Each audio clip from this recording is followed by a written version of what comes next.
బాలల దినోత్సవం సందర్భంగా పిల్లలకు ముఖ్యమంత్రి చంద్రబాబు శుభాకాంక్షలు తెలిపారు. నేటి బాలలే రేపటి పౌరులని, అలాంటి వారి హక్కులను కాపాడడం, బాధ్యతగల పౌరులుగా వారిని తీర్చిదిద్దడం మన బాధ్యతన్నారు.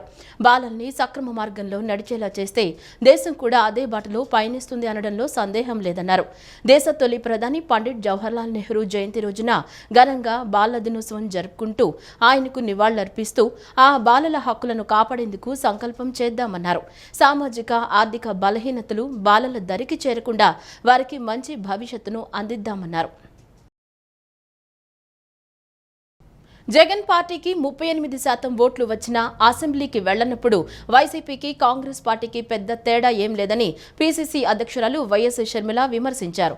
ప్రజలు వైసీపీకి ఓట్లు వేసింది ఇంట్లో కూర్చోవడానికి కాదని, సొంత మైకుల ముందు కాకుండా అసెంబ్లీ మైకుల ముందు మాట్లాడాలన్నారు. వైసీపీ ఎమ్మెల్యేలు వెంటనే రాజీనామా చేయాలని, లేదా దమ్ముంటే అసెంబ్లీకి వెళ్లి బడ్జెట్పై చర్చించాలని డిమాండ్ చేశారు. ఆడలేక మధ్యలో ఓడు అన్నట్లుంది వైసీపీ అధ్యక్షుడు వైఎస్ జగన్మోహన్ రెడ్డి తీరు అని APCC chief YS Sharmila Reddy counter వేశారు. బడ్జెట్ బాగోలేదని, రాష్ట్ర ప్రజలకు ఉపయోగం కాని బడ్జెట్ అని కాంగ్రెస్ పార్టీ వైసీపీ కంటే ముందుగా ప్రెస్ మీట్ పెట్టి చెప్పిందని, తాము చెప్పిందే జగన్ మళ్లీ ప్రెస్ మీట్ పెట్టి చెప్పాడన్నారు. జగన్ పార్టీకి 38% ఓట్లు వచ్చినా అసెంబ్లీకి వెళ్లనప్పుడు వైసీపీకి కాంగ్రెస్ పార్టీకి పెద్ద తేడా ఏం లేదన్నారు. 38% ఓట్ షేర్ పెట్టుకుని అసెంబ్లీకి పోని వైసీపీని నిజానికి ఒక ఇన్సిగ్నిఫికెంట్ పార్టీగా మార్చింది జగనేనని షర్మిల విమర్శలు గుప్పించారు. అసెంబ్లీలో అడుగు పెట్టలేని, ప్రజా సమస్యల కోసం సభల్లో పట్టుబట్టలేని, పాలక పక్షాన్ని అసెంబ్లీ వేదికగా ప్రశ్నించలేని అసమర్థమైన వైసీపీ ఇవాళ రాష్ట్రంలో అసలైన ఇన్సిగ్నిఫికెంట్ పార్టీ అని పేర్కొన్నారు. ప్రజలు వైసీపీకి ఓట్లు వేసింది ఇంట్లో కూర్చోవడానికి కాదని, సొంత మైకుల ముందు కాకుండా అసెంబ్లీ మైకుల ముందు మాట్లాడాలన్నారు. మీకు చిత్తశుద్ధి ఉంటే నిండు సభలో ప్రభుత్వ వ్యతిరేక విధానాలపై సభ దద్దరిల్లేలా చేయండి అని సూచించారు. ప్రతిపక్షం కాకపోయినా 11 మంది ప్రతిపక్షం అనిపించుకోండన్నారు. ఇప్పటికీ అసెంబ్లీకి వెళ్లే దమ్ము లేకుంటే రాజీనామాలు చేసి ఎన్నికలకు వెళ్లనని సవాల్ విసిరారు. అప్పుడు ఎవరు ఇన్సిగ్నిఫికెంట్, ఎవరు ఇంపార్టెంట్ తేలుతుందని కమెంట్స్ చేశారు. వైసీపీ ఎమ్మెల్యేలు వెంటనే రాజీనామా చేయాలని, లేదా దమ్ముంటే అసెంబ్లీకి వెళ్లి బడ్జెట్పై చర్చించాలని డిమాండ్ చేశారు. చంద్రబాబు సూపర్ 6 పథకాలకు నిధుల కేటాయింపుపై నిలదీయాలన్నారు. ప్రజాక్షేమం లేని వైసీపీ, మళ్ళీ చెప్తున్నాం, వైసీపీ లీడర్లకు, జగన్మోహన్ రెడ్డి గారికి, మీరు మెంబర్స్ ఆఫ్ లెజిస్లేటివ్ అసెంబ్లీ, అందుకనే ప్రజలు మిమ్మల్ని గెలిపించారు. మీకు అసెంబ్లీకి పోయే ధైర్యం లేకపోతే రాజీనామాలు చేయండి. రాజీనామాలు చేసి మళ్ళీ కావాలంటే రెఫరాండంకి ప్రజల దగ్గరికి వెళ్ళండి. రెఫరాండం కోసం ప్రజల్ని అడగండి. మీరు గెలిపించినా మేము అసెంబ్లీకి వెళ్ళము అని చెప్పి రెఫరాండంకి వెళ్ళండి. అప్పుడు మీరు గెలుస్తారో లేదో, ఇన్సిగ్నిఫికెంట్ పార్టీ ఎవరిదో, అప్పుడు ఇంపార్టెంట్ పార్టీ ఎవరిదో, ప్రజలు ఏం నిర్ణయిస్తారో అప్పుడు కదా తేలేది. సిగ్గుండాలి కదా. మెంబర్స్ ఆఫ్ లెజిస్లేటివ్ అసెంబ్లీ అయ్యుండి మీరు అసెంబ్లీకి పోము అంటే మూర్ఖత్వం కాకపోతే ఏమిటండి ఇది? శాసన మండలిలో ప్రజల సమస్యలపై ప్రస్తావించాల్సింది పోయి ఆందోళన చేస్తారా అని వైకాపా సభ్యులను ఉద్దేశించి మంత్రి నిమ్మల రామానాయుడు మండిపడ్డారు. గురువారం సభ ప్రారంభమైన తరువాత సోషల్ మీడియా కార్యకర్తల అరెస్టుల అంశంపై చర్చించాలని వైకాపా తీర్మానం ఇచ్చింది. మండలి చైర్మన్ మోషేను రాజు తిరస్కరించగా వైకాపా సభ్యుల ఆందోళన మధ్యే మండలిలో ప్రశ్నోత్తరాలు కొనసాగించారు. శాసన మండలిలో ప్రజల సమస్యలపై ప్రస్తావించాల్సింది పోయి ఆందోళన చేస్తారా అని వైకాపా సభ్యులను ఉద్దేశించి మంత్రి నిమ్మల రామానాయుడు మండిపడ్డారు. జగన్ తల్లి చెల్లిని చదవలేని భాషలో పోస్టులు పెడితే వారికి వత్తాసు పలుకుతారా అని ప్రశ్నించారు. గురువారం సభ ప్రారంభమైన తర్వాత సోషల్ మీడియా కార్యకర్తల అరెస్టుల అంశంపై చర్చించాలని వైకాపా తీర్మానమిచ్చింది. దీనిని మండలి చైర్మన్ మోషేనురాజు తిరస్కరించారు. దీంతో వైకాపా సభ్యులు నిరసనకు దిగారు. చైర్మన్ పోడియాన్ని చుట్టుముట్టి ఆందోళన చేశారు. వైకాపా సభ్యుల ఆందోళన మధ్యే మండలిలో ప్రశ్నోత్తరాలు కొనసాగించారు. ఈ రోజు ఏదైతే వైఎస్ఆర్సీపీ సభ్యులు నిజంగా చాలా సిగ్గుచేటటువంటి విషయం. ఎందుకంటే ఇవాళ ఏదో సోషల్ మీడియా గురించి ఏదైతే వాళ్ళు మాట్లాడుతూ ఉన్నారో, ఎవరైతే వర్రా రవీంద్ర రెడ్డి గురించి వాళ్ళు మాట్లాడుతూ ఉన్నారో, ఆ వర్రా రవీంద్ర రెడ్డి సాక్షాత్తు జగన్మోహన్ రెడ్డి తల్లిని, జగన్మోహన్ రెడ్డి చెల్లిని విననేటువంటి భాషలో, చదవలేనిటువంటి భాషలో వాళ్ళు మరి పోస్టులు పెడితే అటువంటి వాళ్ళకి ఒత్తాసు పలుకుతూ ఉన్నారని అంటే మరి జగన్మోహన్ రెడ్డి ఎలా సమాధానం చెప్పాలి? సొంత తల్లి మీద సొంత చెల్లి మీద పోస్టులు పెట్టినటువంటి వ్యక్తిని వెనకేసుకొస్తూ ఉన్నాడని అంటే జగన్మోహన్ రెడ్డి ఏ స్థాయిలో దిగజారిపోయాడు ఈరోజు అంతా కూడా అర్థమవుతున్నటువంటి పరిస్థితి అధ్యక్ష. రిషికొండ ప్యాలెస్ లో విలాస వస్తువులు చూస్తే ఎవరైనా ఆశ్చర్యపోవాల్సిందేనని భాజపా ఎమ్మెల్యే విష్ణుకుమార్ రాజు అన్నారు. ప్రజాధనం దుర్వినియోగం తీరు చూస్తే ఏమనాలో అర్థం కావటం లేదన్నారు. తలుపుల కోసం 31 లక్షలు, బాత్రూంలో కమోడ్ కోసం 11 లక్షలు వినియోగించారని, రిషికొండ ప్యాలెస్ లో వాడినంత ఖరీదైన ఫర్నిచర్ నేనెక్కడా చూడలేదని ఆయన ఆశ్చర్యం వ్యక్తం చేశారు. విశాఖలో రుషికొండపై జగన్ నిర్మించిన ప్యాలెస్పై అసెంబ్లీలో వాడివేడిగా చర్చ జరిగింది. ఎమ్మెల్యే విష్ణుకుమార్ రాజు మాట్లాడుతూ రుషికొండపై నిర్మాణాలకు 409 కోట్ల రూపాయలు కేటాయించారని, ఈ నిర్మాణాలు జగన్ విధ్వంసానికి పరాకాష్ట అని అన్నారు. అక్కడకు ఎవరిని వెళ్లనివ్వకుండా అడ్డుకున్నారని, మేము ఆర్టీఐ చట్టం కింద దరఖాస్తు చేస్తే అతి కష్టం మీద నెల తర్వాత సమాధానం వచ్చిందన్నారు. రుషికొండ రిసార్ట్స్ ను జగన్ కావాలని డిస్ట్రాక్షన్ ప్రారంభించారని, రిసార్ట్లను కూల్చేసి ఏం కడుతున్నారో కూడా ఎవరికీ చెప్పలేదని విష్ణుకుమార్ రాజు ఆరోపించారు. ఒక నియంత పాలనలో అధికారులు వ్యవహరించిన తీరుపై కూడా అభ్యంతరాలు ఉన్నాయన్నారు. 1,40,000 చదరపు అడుగుల నిర్మాణాలు చేశారని, దీనికి మాత్రం 451 కోట్ల రూపాయలు నిధులు శాంక్షన్ చేశారన్నారు. చదరపు అడుగు నిర్మాణానికి 28,096 రూపాయలు ఖర్చయిందని, ఇంత ఖర్చు పెట్టే పేదలకు పెద్దలకు పోరాటమని పేర్కొంటూ జగన్ బిల్డప్ ఇచ్చారని ఎద్దేవా చేశారు. 409 కోట్ల రూపాయల వ్యయం చేస్తే 22,743 మందికి పేదలకు ఇల్లు కట్టవచ్చునని అన్నారు. నిర్మాణాలకు ఖర్చు చదరపు అడుగు 24,000 రూపాయలకు నిర్మించారని, ఫర్నిచర్ ఖరీదు 22 కోట్ల రూపాయల వ్యయం చేశారన్నారు. కమౌట్కు 11 లక్షల రూపాయలు ఖర్చయిందని, ఈ కమౌట్లో స్పెషాలిటీ ఏంటి అని అడిగితే ఆటో వాషింగ్ అని చెప్పారని, నాప్కిన్ వాడాల్సిన అవసరం లేదు అని చెప్పారని విష్ణుకుమార్ రాజు అన్నారు. స్నానం చేసేటప్పుడు 3-వే మిక్సింగ్ షవర్ ఖరీదు 4,03,000 రూపాయలని, మెయిన్ డోర్ ఖరీదు 24 లక్షల రూపాయలు, డోర్కు ఉండే గ్రిల్ 12 లక్షల రూపాయలు, మార్బుల్ ఫ్లోరింగ్ చదరపు మీటరు 37,706, కళింగ బ్లాక్లో మెయిన్ డోర్ గ్రిల్ కలిపి 57 లక్షల రూపాయలు, వియత్నాం మార్బుల్ ఫ్లోరింగ్ చదరపు మీటర్కు తెల్ల మార్బుల్ 79,000 రూపాయలు ఖర్చు చేశారని విష్ణుకుమార్ రాజు పేర్కొన్నారు. అధ్యక్ష, ఈ కమోడ్ స్పెషాలిటీ మాత్రం అందరూ వినాలి అధ్యక్ష. ఎందుకంటే నాకు ఈ స్పెషాలిటీ కమోడ్ మీద కూర్చునే అవకాశం రాలేదు. మరి ఇక్కడ ఎవరికన్నా సభ్యుల్లో అవకాశం వచ్చిందో లేదో నాకైతే తెలియదు. మన చాలా పెద్ద పెద్దవారు ఉన్నారు, డబ్బు ఉన్న వాళ్ళు ఉన్నారు, కోటీశ్వర్లు ఉన్నారు. అధ్యక్ష, అది ఏంటంటే అధ్యక్ష స్పెషాలిటీ ఎందుకురా బాబు ఇంత రేట్ అని అడిగితే అధ్యక్ష వాళ్ళు చెప్పింది ఏంటంటే అధ్యక్ష అంతా ఆటో వాషింగ్ అంటే అధ్యక్ష. అసలు మనం ఏమి చేయక్కర్లా, అసలు వెళ్ళి కూర్చుంటే చాలు అధ్యక్ష, వెళ్ళి కూర్చుంటే చాలు అధ్యక్ష.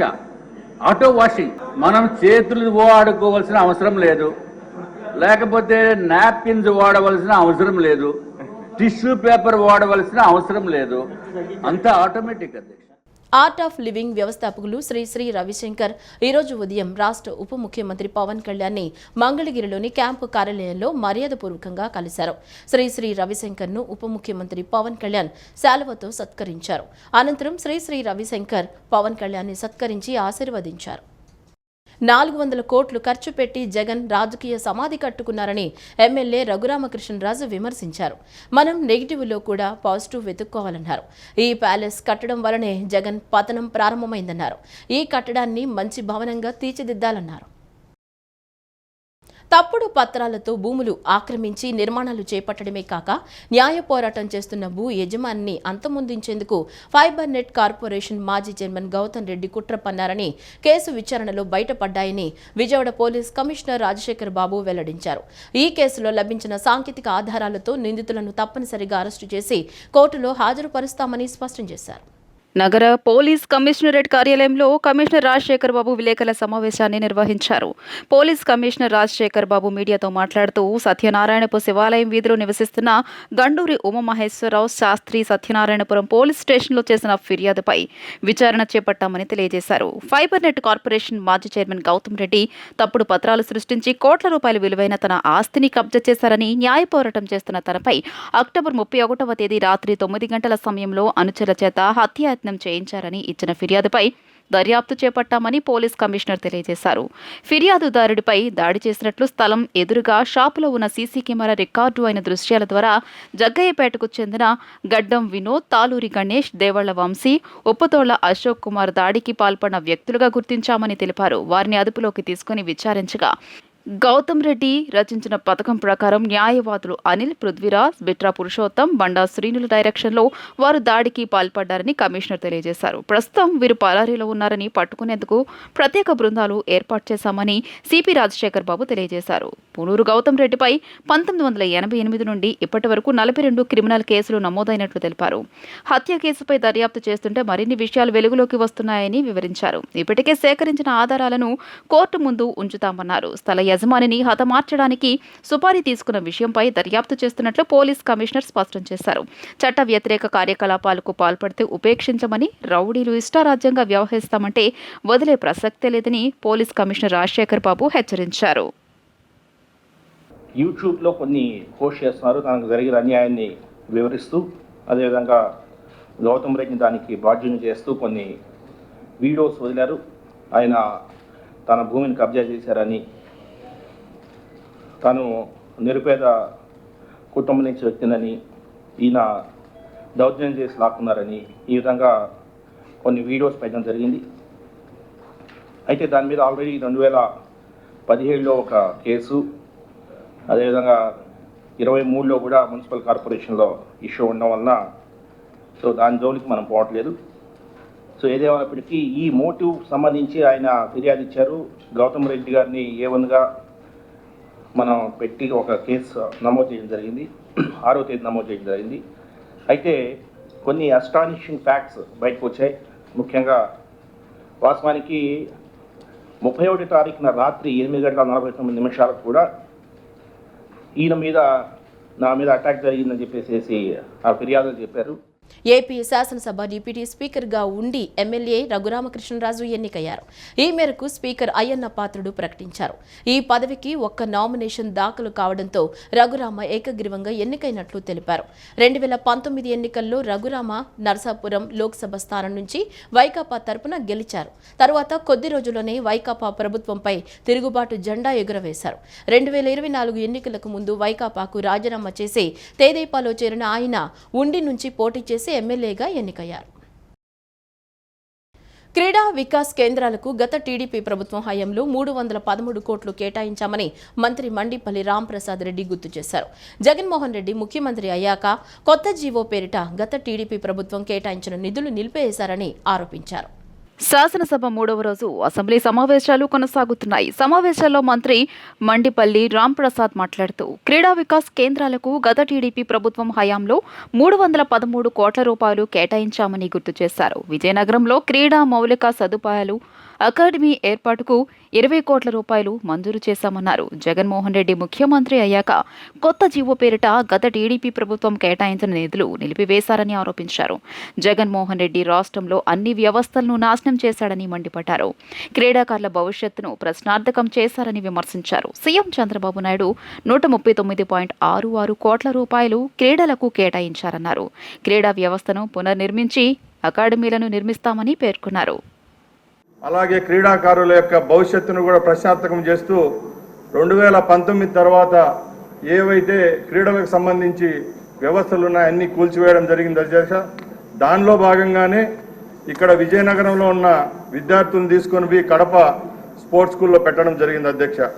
అలాగే శ్రీ ప్రశ్నకు సమాధానం, శాశ్వత పాఠశాల భవనం లేకపోవడంతో మరియు బడ్జెట్ కేటాయించకపోవడంతో కారణంగా విజయనగరంలోని ఏబీ మోడల్ స్కూల్ 22-23 విద్యా సంవత్సరానికి సంబంధించిన విషయాన్ని క్లోజ్ చేయడం జరిగింది.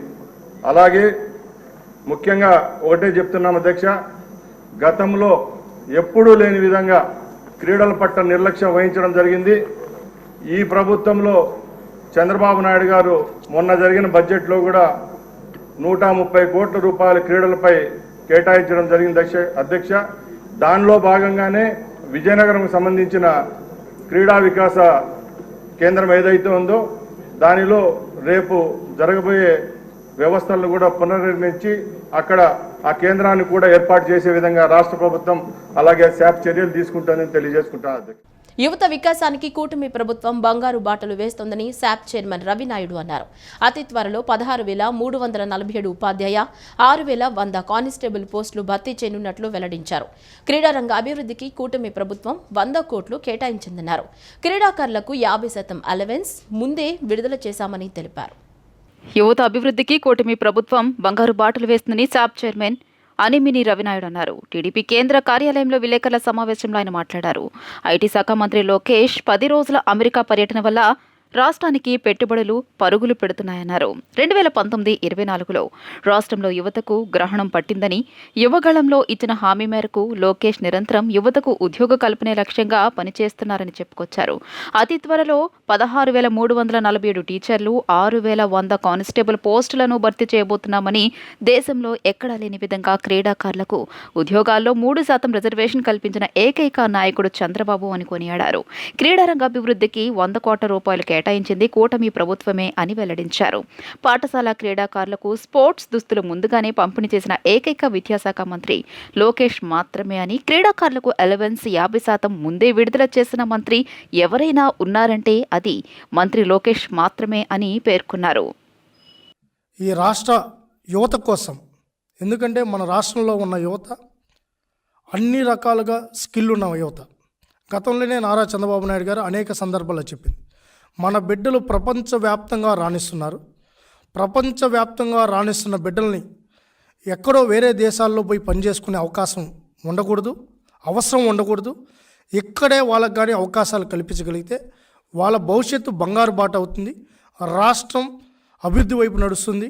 ఈ దేశంలో మన రాష్ట్రం నెంబర్ 1 స్థానంలో ఉంటుందని చెప్పి అనేక సందర్భాల్లో చెప్పడం జరిగింది. తదనుగుణంగా గతంలో అనేక సందర్భాల్లో ఈ రాష్ట్రాన్ని ఒక భవిష్యత్తు బంగారు బాట వేసే ప్రయత్నాలు జరుగుతున్న తరుణంలో దురదృష్టవశాతం 2019-24 మధ్యలో యువతకు గ్రహణం పట్టిట్టు, యువత భవిష్యత్తుకు గ్రహణం పట్టిట్టు జగన్మోహన్ రెడ్డి అధికారంలోకి రావడం, వచ్చిన పరిశ్రమలు కూడా వెనక్కి వెళ్ళిపోవడం, పెట్టుబడులన్నీ మేము పెట్టలేం బాబు, ఈ ప్రభుత్వం మీద మాకు నమ్మకం లేదు, ఈ జగన్మోహన్ రెడ్డి మేము ఏగలేము, ఈ జగన్మోహన్ రెడ్డికి మేము కప్పం కట్టలేమని చెప్పి పరిశ్రమలన్నీ వెనక్కి వెళ్ళిపోయాయి.